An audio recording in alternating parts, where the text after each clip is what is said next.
July 1 doctors day. ആതുര സേവനം ജീവിതത്തിന്റെ ഒരു ഭാഗമാക്കിയവരാണ് ഡോക്ടർമാർ. ഒരു വ്യക്തി അവരുടെ രോഗവും വിഷമങ്ങളും പറയാൻ ഓടിയെത്തുന്നത് ഒരു ഡോക്ടറുടെ മുന്നിലാണ്. എത്ര തിരക്കാണെങ്കിലും മറ്റാളുകൾ കാത്തു നിൽക്കുന്നുണ്ടെങ്കിലും അവരുടെ മുന്നിലേക്ക് എത്തുന്നവരുടെ പ്രശ്നങ്ങൾ ശ്രദ്ധയോടെ കേൾക്കാനും പരിഹാരം കാണാനും മിക്ക ഡോക്ടർമാരും ശ്രമിക്കാറുണ്ട്. ചില സമയങ്ങളിൽ ഒരു രോഗിക്ക് മരുന്നിനപ്പുറം ആശ്വാസം ലഭിക്കുന്നത് ഡോക്ടറുടെ സ്നേഹത്തോടെയുള്ള വാക്കുകളാണ്. ഒരു മടിയും കൂടാതെ രോഗികളുടെ പ്രയാസങ്ങളും പ്രശ്നങ്ങൾക്കും പരിഹാരം നിർദ്ദേശിക്കുന്ന ഡോക്ടർമാരെ ആദരിക്കുന്നതിനായി ഒരു ദിവസം മാറ്റിവെക്കേണ്ടത് അത്യാവശ്യമാണ്.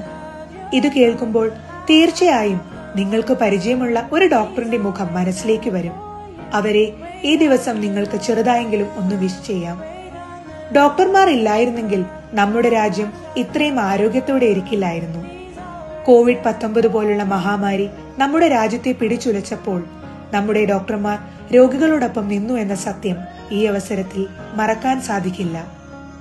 ഒരു രാജ്യം വികസിക്കണമെങ്കിൽ കുറെ കാര്യങ്ങൾ ഉണ്ടായിരിക്കണം. അതിൽ ഏറ്റവും പ്രധാനപ്പെട്ട ഒന്നാണ് ആ രാജ്യത്തിലെ ആരോഗ്യ മേഖലയുടെ വളർച്ച. ഒരിക്കലും ഒരു ഡോക്ടർക്ക് ഒറ്റയ്ക്ക് രോഗിയുടെ ജീവിതത്തിൽ അത്ഭുതങ്ങൾ സൃഷ്ടിക്കാൻ കഴിയില്ല. മറ്റുള്ളവരുടെ പിന്തുണയും അവർക്ക് ആവശ്യമാണ്. സ്വന്തം വീട്ടിലെ തിരക്കുകളും അവരുടെ വ്യക്തി ജീവിതവും മാറ്റിവെച്ചാണ് ഒരു ഡോക്ടർ രോഗിക്ക് വേണ്ടി സമയം കണ്ടെത്തുന്നത്.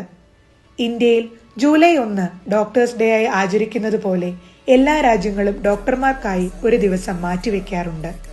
2025 ഡോക്ടേഴ്സ് ഡേയുടെ തീം എന്ന് പറയുന്നത് behind the mask caring for care givers എന്നാണ്. ഇന്ത്യയിലെ ഡോക്ടേഴ്സ് ഡേയുടെ ചരിത്രം നമുക്കൊന്ന് മനസ്സിലാക്കാം.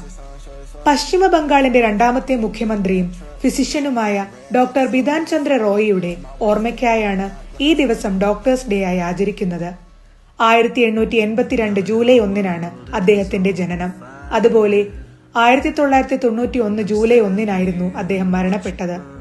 ഡോക്ടർ BC റോയ് ആരോഗ്യ മേഖലയ്ക്ക് നൽകിയ സംഭാവനകളെ അംഗീകരിക്കുന്നതിനും ഓർമ്മിക്കുന്നതിനുമായി 1991 ഇന്ത്യ ഗവൺമെന്റ് ഈ ദിവസം ഡോക്ടേഴ്സ് ഡേ ആയി ആചരിക്കാൻ തീരുമാനിച്ചു. നമ്മുടെ ആരോഗ്യം സംരക്ഷിക്കുന്ന ഡോക്ടർമാർ നിരവധി പ്രതിസന്ധികളും വെല്ലുവിളികളും നേരിടുന്നുണ്ട്. ഡോക്ടർമാർ രോഗികളുടെ കയ്യിൽ നിന്നും അവരുടെ വീട്ടുകാരുടെ കയ്യിൽ നിന്നും നിരവധി ആക്രമണങ്ങൾ നേരിടുന്നതായി നമ്മൾ ടിവിയിലൂടെയും പത്രങ്ങളിലൂടെയും കാണുന്നതാണ്. രോഗിയുടെയോ അവരുടെ ബന്ധുക്കളുടെയോ കൈകൊണ്ട് ജീവൻ നഷ്ടമായ ഡോക്ടർമാരുടെയും കഥകൾ നമ്മൾ കേട്ടതാണ്. നമ്മുടെ രോഗത്തിന് സൗഖ്യം നൽകുന്ന ഡോക്ടർമാരെ ഉപദ്രവിക്കുകയും അവരെ ആക്ഷേപിക്കുകയും ചെയ്യാതിരിക്കാൻ ശ്രമിക്കണം. ആതുര സേവനത്തിനായി ജീവൻ മാറ്റിവെച്ചവരെ ബഹുമാനിക്കുക.